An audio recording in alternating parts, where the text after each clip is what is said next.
Ayan pala, gagawa tayo ng squishy. Kailangan na natin gunting, double-sided tape, pentel pen, at yung ito.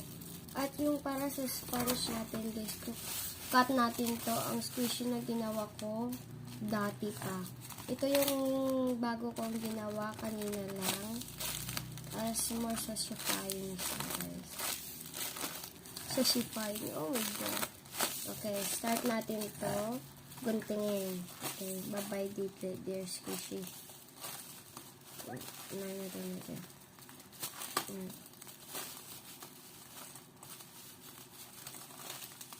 Top open. Okay guys, nakata natin siya.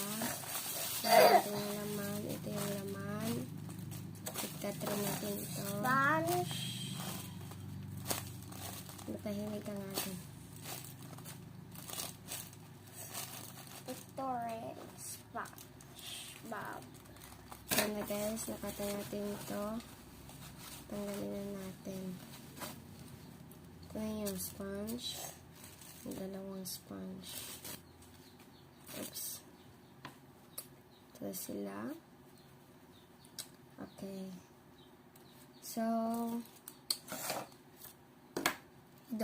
kailangan natin ng anuhin sila. Ganyan. Lagay lang natin ito sa may dito. At ganito rin. O, diba?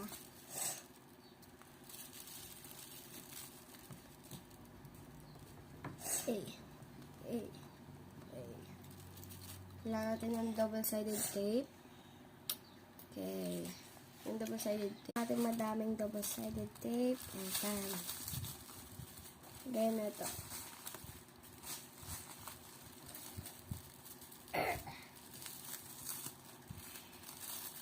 Alam nyo ba guys, yung mga squishy pwede makakos ng cancer dahil sa may bango.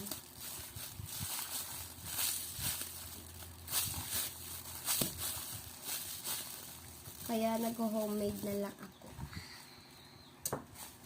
Pero pilit ko pa rin yung bumili.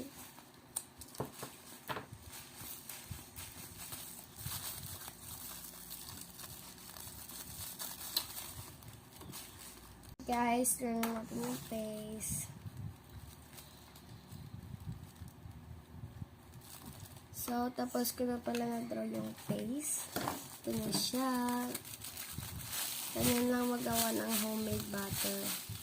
At yung isa rin, ito yung ginawa ko. Okay guys, bye-bye!